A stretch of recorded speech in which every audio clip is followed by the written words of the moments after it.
Hi,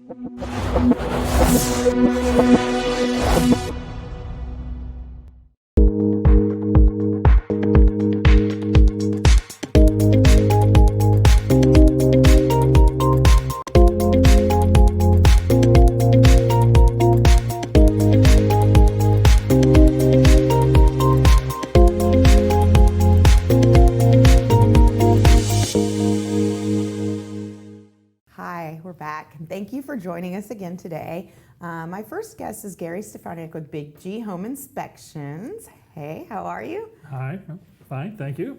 Good. Well, I wanted to start with, why don't you tell everyone a little bit about yourself personally and kind of what led you, your history of work, and what led you into home inspections? Well, always been working on houses, and when I started out, first house was a real fixer-upper, and so my father's a structural engineer, my best friend, he was a contractor, and my cousin's an electrician, and we gutted the house, and we couldn't live in it for 4 months, and just from there, I've done everything and did it all by myself, and it's kind of natural, just kind of went into it. So, you did some stuff before you got into home inspections. I was in the oil industry, yes, and then 2015 things changed, so then I said, let me do what I want to do, things I think will be interesting, and I know I'm good at. So I got retrained at the Champion School of Real Estate, and now I'm a professional home inspector, licensed by the Texas Real Estate Commission. I'm a licensed mold consultant, licensed by the Texas Department of Licensing and Regulation, and I'm a licensed termite inspector, pesticide technicians by the Texas Department of Agriculture. Okay. So I get the 3 licenses that are, I think, pretty major as far as looking at a house. I know you're probably just as busy as I am these days, and you think that it's going to be a life of a little bit of freedom, a little bit of time, spare time. It's 1,000 degrees outside, and everyone's really, really busy. Yeah, been very busy. Even in the hot weather and summer, everybody's moving, and with the market and interest rates so low, everybody's going crazy. That's a good thing for all of us, though, right? Yeah. Better than a drought, like where we don't have any business at all. So that's true. So tell me some things that you include in your home inspection. What does the home inspection include? Yes, a lot of people ask me, and it's like, oh, what am I going to get? And I'm going to spend this money. What am I going to get? Well, you're going to get a report with pictures and explanations. So we have to, by law, since I'm licensed, we got to look at the roof, got to give an evaluation of the foundation. We got to look at windows, doors, walls, flooring. We have to do electrical, HVAC, heating and ventilation. We have to check your plumbing. So basically, we have to check everything that you think of is a house, so that when you move in, there are no surprises. And the point of this is they get a report so they can give it to you, the realtor, and they can say, here are some major issues. We need to renegotiate on this price because the AC is not working or the roof is shot. So, I'll find a lot of issues. I guess a lot of people ask, how much is this going to cost me? Well, I start out, my base rate's $300, and it goes up based on square footage. And if they want a termite report with that, that's a different report, and I only charge an extra $100 because I'm already out there. Mold is generally something separate. I mean, I'll do a visual inspection for free and just tell you. But if you need to get air samples, then there are lab fees, and if you need a separate report, there are extra fees with that. And for a standalone mold report with 2 air samples, it would be $400. Okay. Additional to the 300 plus. Right, because they're usually separate. Okay. Yeah, because it's not part of a home inspection, taking air samples. It just doesn't happen generally.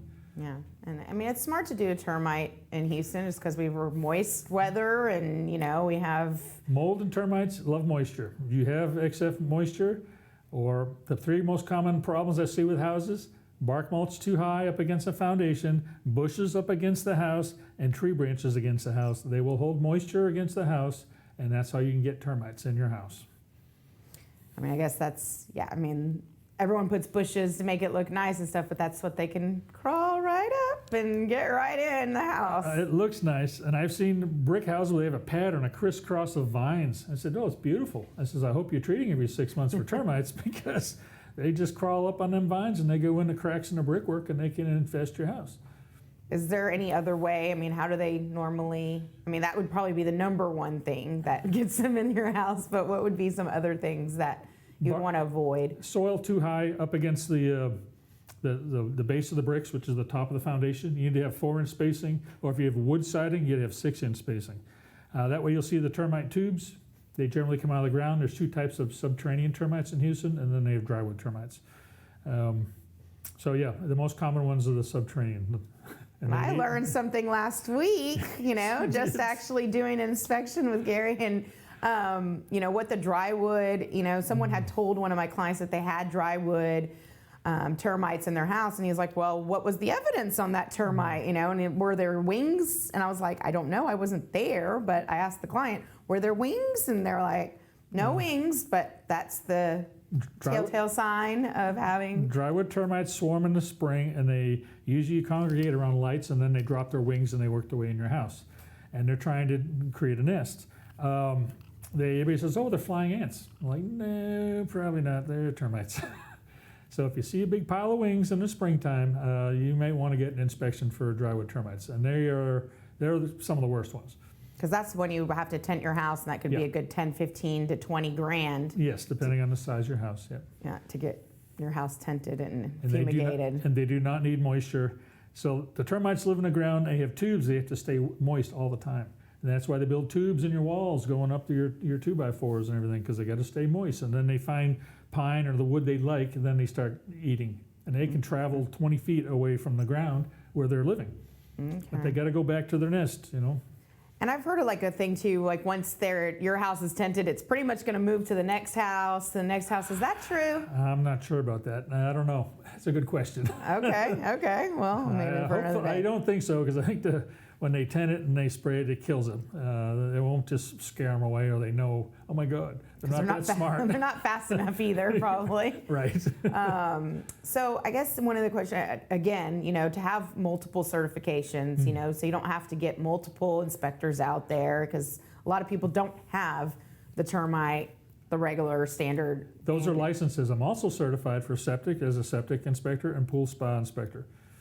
And of course I do wells and outdoor kitchens. So he could spend all afternoon out there inspecting everything in your home and get one deal, one shot. I have on many a house, yes. Yeah, if they have outbuildings like a barn or a Fonzie separate building, someone else living there, so now you get basically two houses. It can take a while when you have multiple electrical boxes. This one I just did, they had 5 ACs, 5 electrical boxes, and I just went, oh my gosh. And 5 ACs? What size was this house? 6,500 square feet. Wow. Yeah, it was 4,000 square feet. It wasn't big enough, so they added on. So since you add on, they have to now add another septic, add on more electrical, add on another AC for the new addition. Okay. And it's wow. So, like a Jenga puzzle house. And that's, if they're older or in the country, a lot of times that's how they are. So how do all these licenses work together? So the hardest one to get by far, is over 300 hours of coursework, is the home inspector. And that one allows me to understand if someone says there are termites in the wall or there's moisture, where's the moisture coming? If I have mold somewhere, I understand how the house is built, because I know, you have flashing problems. Is the moisture traveling from the roof, or is it coming from the flashing, or do you get a water leak? So I have a good idea what's going on behind the walls, whereas some other mold consultant guy, that's all he has. He doesn't understand, how the house is built or why it's happening. Same with the termites. Where are they coming from? Well, it depends. You just have to understand how the house is built and what they've done to it. Everything's detective work. So I look at it and I just shake my head and I go, what were they trying to do here? Or sometimes they'll see a good job and I'll say, well, okay, they had a contractor and they did it right, So one of those contractors finally did something right. It's hit or miss. Yeah, and it's always interesting. That's why I like it. Yeah, so I thought I'd be a part-time job, but it's been full-time, for sure. Especially more than full-time. I think the pandemic, everyone kind of freaked out, what's going to happen, during the pandemic, and it kind of the opposite of what we thought was going to happen happened. It just, the real estate world and everything involved in it got kind of crazy. It really took off recently. Yep, for sure. So what areas of Houston or outskirts of Houston do you serve? Well, considering where I live, it's near the Beltway 290. I go all the way out to Fulshire, Conroe, West Katy, all the way to Mount Bellevue.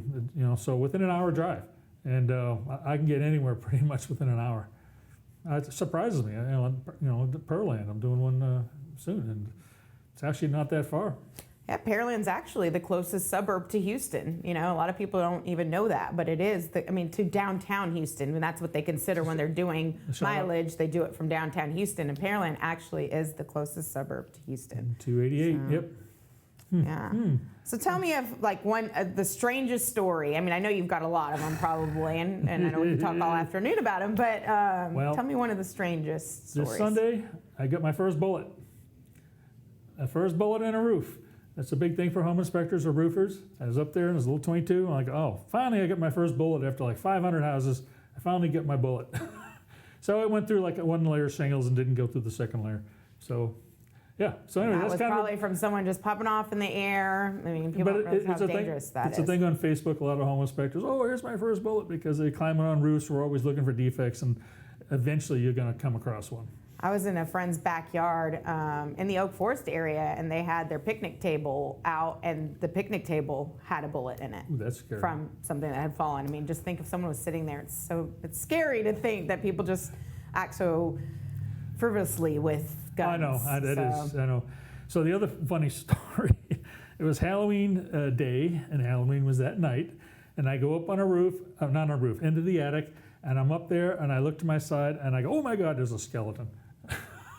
And I realized, why isn't it outside by the tree? It was plastic, you know. Oh my goodness. And I talked to the lady buying a house who knew the people selling it, and they said they left it up there as a joke for me. Because I knew I was going to be up in the attic, so they left a skeleton up there for me to find. Pretty funny. So I guess, one last question, like what is the lead time for getting a report? What should people expect when they get those reports? So by law, you have to have the report within 48 hours. I always get them out the same day, that evening. I limit myself to 2 per day max, so I'll always have the report that evening. It'll be 25, 35 pages with pictures and explanations. So I'll say you gotta have smoke detectors in every room, out in the hallway, a smoke detector / carbon monoxide detector, and I'll say you did not have smoke detectors here, or you were missing this or that, for example. So I always try to word it so people learn from it. I don't like to write a textbook, which I've heard other people have 90-page inspection reports. No, I try to keep mine pretty much straightforward. You got a 145-page one time. You did? Yes.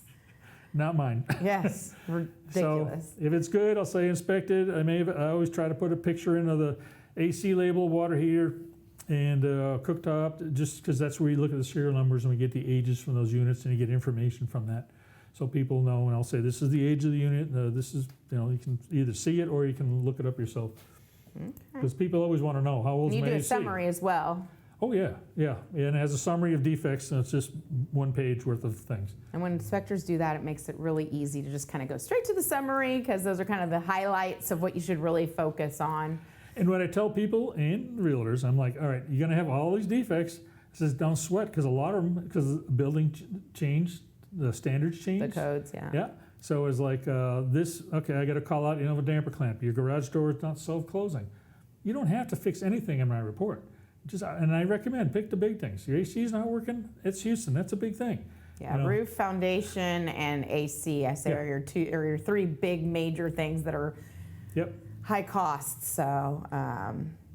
So I have to, because I'm licensed. I have to call everything out.